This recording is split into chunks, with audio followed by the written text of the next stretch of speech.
Hello. Probability chapter continue करते हैं। तो आज कुछ इस वीडियो में एग्जांपल्स देखेंगे।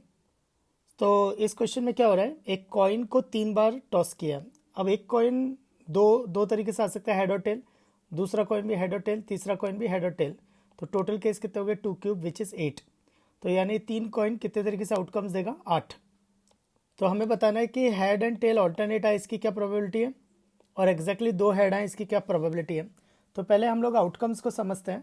तो 3 कॉइन को टॉस किया है, 8 तरीके हैं। तो इन आउटकम्स को मैं 2 तरीके से लिख सकता हूँ, एक फोटोकॉपी मेथड और एक ट्री डायग्राम। तो फोटोकॉपी मेथड में क्या होता है, आधे आधा हाफ हाफ करते जाओ। तो देखो, हाफ हेड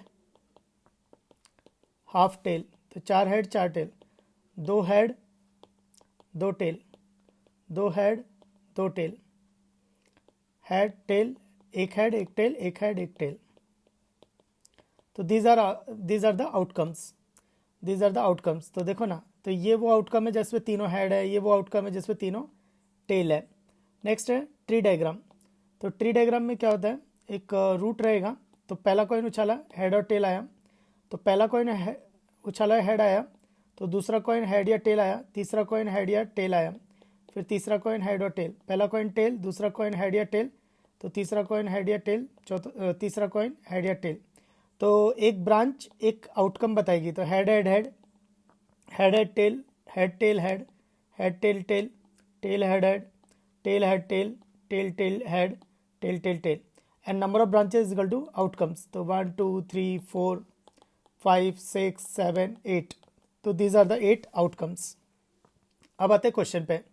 तो क्वेश्चन कहता है कि हेड एंड टेल ऑल्टरनेट आने चाहिए। तो क्या क्या पॉसिबिलिटी है।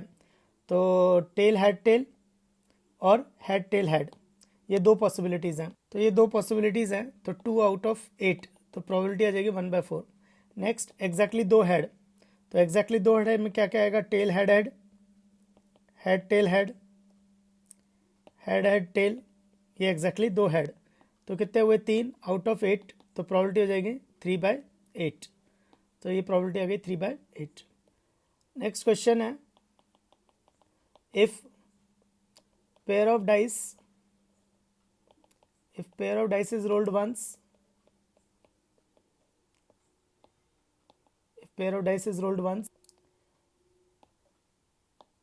फर्स्ट। तो ए इवेंट है सम ऑफ 2 नंबर्स। इवेंट कैसे भी डिफाइन किया जा सकते हैं। सम ऑफ 2 नंबर्स इज 6। और बी एक इवेंट है, maximum of two numbers is 4। तो हमें बताना है प्रोबेबिलिटी ए यूनियन बी, कि दोनों इवेंट हो जाए, कि टोटल 6 भी आ जाए, या और मैक्सिमम 2 नंबर 4 हो जाए। And probability of A intersection B, इसका क्या मतलब है कि सम ऑफ 2 नंबर 6 भी हो और उन दोनों में से मैक्सिमम नंबर 4 भी होना चाहिए। तो पहले ए के आउटकम्स लिखेंगे। तो देखो, a pair of dice is rolled once, तो टोटल आउटकम्स कितने होंगे, 36 आउटकम्स होंगे, क्योंकि 2 डाइस रोल कर रहे हैं। तो एक डाइस 6 तरीके से, दूसरा डाइस 6 तरीके से, तो टोटल हो जाएगा 6 square which is 36 outcome. Next, sum of 2 number 6 कैसे कैसे आ सकता है। तो सम ऑफ 2 नंबर से 6 कैसे कैसे आ सकता है, 1 5 5 1, 2 4 4 2 3 3। तो ये 5 तरीक़ों से आ सकता है। बी, कि मैक्सिमम 2 नंबर 4 कैसे हो सकता है, 1 4 4 1, 2 4 4 2, 3 4 4 3 एंड 4 4। तो this are the outcomes. Next है ए यूनियन बी। तो ए यूनियन बी होता है right all the elements 1 at a time. तो ये आ जाएगा 1 5 5 1, 2 4 4 2, 3 3, 1 4 4 1, 2 4 लिख चुके हैं, 4 2 लिख चुके हैं, 3 4 4 3 एंड 4 4। तो what is the probability of A union B. तो टोटल आउटकम 36। तो ये कितना, 1 2 3 4 5 6 7 8 9 10, तो 10/36। तो 5/18 is the probability of A union B. Next है A intersection B. A intersection B का मतलब होता है कॉमन एलिमेंट्स। तो इसमें कॉमन एलिमेंट्स क्या क्या है, 2 4 4 2, मतलब मैक्सिमम टू नंबर 4 होना चाहिए और दोनों का सम 6 होना चाहिए। तो what is the probability of A intersection B? तो टोटल केस हो गए 36 और फेवर कितने कर रहे हैं 2, तो आंसर हो जाएगा 1/18। तो आंसर आ जाएगा 1/18। नेक्स्ट क्वेश्चन है कि P एक प्रोबेबिलिटी है which is defined from natural number two 0 to 1। इसका क्या मतलब है? इनपुट नेचुरल नंबर देगा, आउटपुट 0 से 1 के बीच में आएगा, और P ऑफ X का मतलब है probability of getting sum of the scores when 2 dice are thrown. अच्छा, जब 2 डाइस रोल कर रहे हैं तो 2 डाइस रोल करते तो आउटकम कितना आते हैं 6 into 6 which is 6 square, 36 veg from fundamental principle accounting.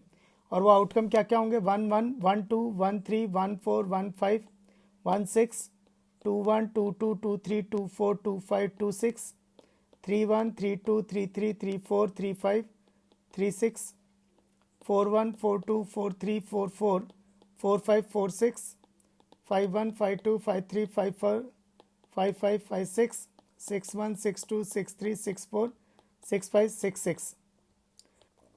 तो ये वो 36 आउटकम्स होंगे। तो हमें P ऑफ X बनाना है। X का मतलब है total sum of two numbers. अब देखो सम ऑफ टू नंबर्स क्या क्या आ सकता है? तो 1 1 1 + 1 2 आ सकता है सम ऑफ टू नंबर, या फिर 3 आ सकता है, 4 5 6 7 8 8 9 10 11 12। तो 2 3 4 5 6 7 8 9 10 11 12 सम आ सकता है। लेकिन डोमेन क्या है? Natural number. तो नेचुरल नंबर होता है x = 1। तो अगर x 1 होगा यानी टोटल 1 होगा तो प्रोबेबिलिटी कितनी आएगी? 0, क्योंकि टोटल कभी 1 आ ही नहीं सकता। और अगर टोटल 2 है तो प्रोबेबिलिटी कितनी आएगी? अगर x 2 है तो प्रोबेबिलिटी आएगी 1/36। टोटल अगर 3 है तो प्रोबेबिलिटी कितनी आएगी? 2/36। तो मैं इसको जनरलाइज करके लिख देता हूँ। तो जनरलाइज करके कैसे लिखेंगे? एक अगर सम ऑफ टू नंबर्स 2 से बड़ा और 7 तक है तो डिनोमिनेटर तो फिक्स है 36। अब न्यूमरेटर देखते हैं। तो सम 2 आए तो ऐसा फेवर एक ही कर रहा है, और सम 3 है इसको फेवर 2 कर रहे हैं। तो मतलब सम 2 आए फेवर एक ही कर रहा है, सम 3 आए फेवर 2 कर रहे हैं, और सम 7 आए ऐसा सिर्फ 6 ही फेवर कर रहे हैं। तो x-1। और अगर सम 8 से बड़ा और 12 तक हो तो 8 को फेवर कितने कर रहे हैं? 5। 9 को फेवर कितने कर रहे हैं? 4। 10 को फेवर कितने कर रहे हैं? 3। 11 को फेवर कितने कर रहे हैं? 2।